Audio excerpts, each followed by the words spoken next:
Hi, and welcome back to Basement Backgammon. On this episode, we're going to be looking at a 1 1/4 inch board.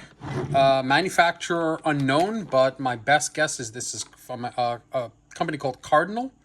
It came with Cardinal cups, but that doesn't necessarily mean this is a Cardinal board. I know that Cardinal made these plastic handles sometimes, but I'm sure other manufacturers did too.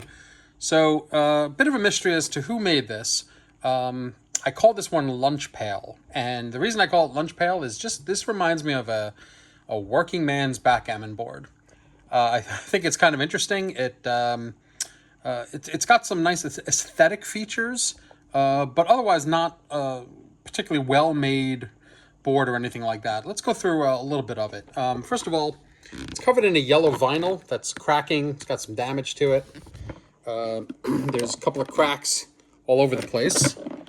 Feels like there's been some wear on this one. There's some cracks on the back too. It's got pretty standard hinges. We've seen these hinges before on other boards of this size. I don't know if this was standard or if they all came from Cardinal or some other manufacturer that did these kinds of vinyl boards, 1 1/4 inch size.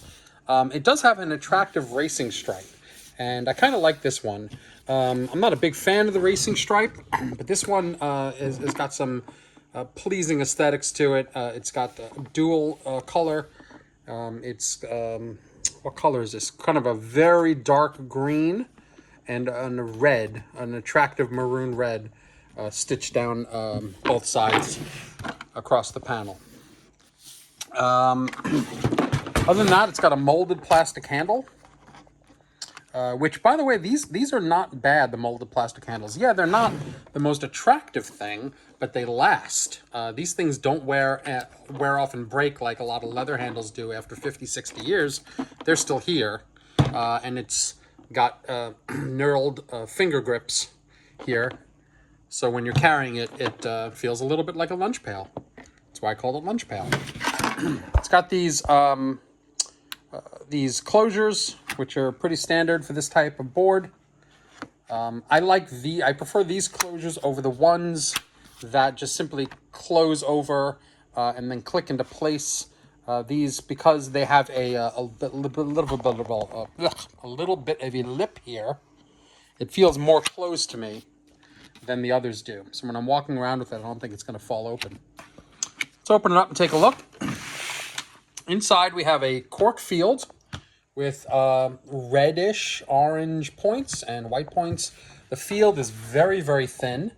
And I've seen thin fields like this before where it's just a sheet of cork that they print and then they glue inside. These are never done particularly well. You can see, as a matter of fact, in the corner that the case is not made for this size point, so that some of the point is missing underneath the storage area here. And it's on this side too. You can see how much of the point is missing underneath. Not very well done. This one is missing most of it. You can see it over here as well. You can see also that it doesn't reach all the way to the bumper. So this was kind of slapped together without too much care. And it's funny because this racing stripe is the best looking bit of it, and everything else is just sort of slapped together. It came with these Cardinal cups, but as I've seen before, a lot of times people will have boards and they'll be missing an item and they'll put in whatever they feel is appropriate for that. And sometimes it leads us to misattribute these particular boards. So even though this came with these Cardinal cups, I'm not sure this is a Cardinal board, but that's my best guess at this moment. This cube I put in here, and these dice I put in here. So this did not come with the board at all. It did, however, come with these very nice 1 1/4 inch Bakelite checkers. Cardinal is more accurate. But they're quite nice. They've got a good sheen to them, and a good vintage swirl. This is the real thing, for sure, and easily the most valuable part of the board. Let's do a quick 6 across test. Give you an idea of what this looks like. And as you can see, there's plenty of slop in there. Not a particularly well-made board.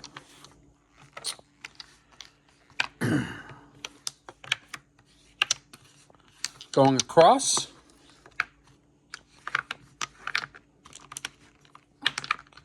This fits, there we go, these 5, and then another, looks like 11 and a half checkers going across.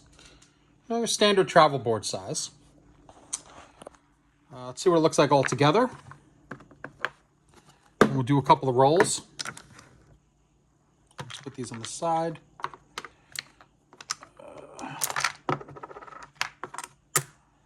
I swear this is the part of the video that I hate the most.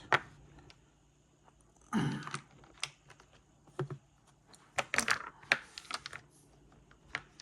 take a look at this. You see, because of so much of the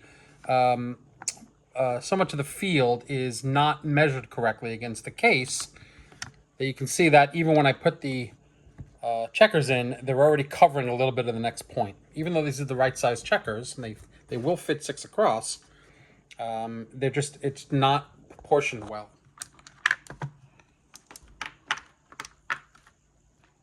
And 3 over here, good. So this is what it looks like all told.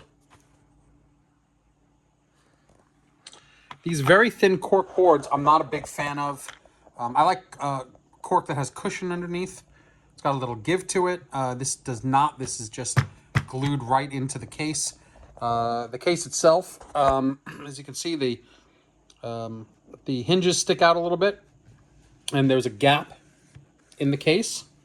Not a huge deal, but kind of a big gap. Not that any checker's going to fall through or anything. The one good thing about the gap is that it makes the bar wide enough for the checker. So at least the bar is the right size. I just wish there wasn't a gap there. And let's see. Let's put that here. Let's pick out 2 dice.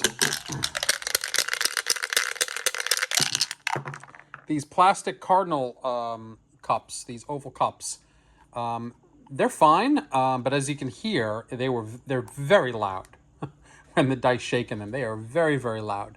They're pure plastic. There's nothing inside of it. Pure molded plastic. 6 and a 3. Okay, let's do 6. Let's do 3 down. Yellow's turn. 6 and a 2. Good. Hit. Beautiful. All right. 1 more. And a 1 and a 6. Oh, perfect. Hit right back. Anyway, this is Lunch Pail. Hope you enjoyed it. We have more videos coming up, more content. Like and subscribe if you want to be notified of videos as I post them. Thanks a lot for watching.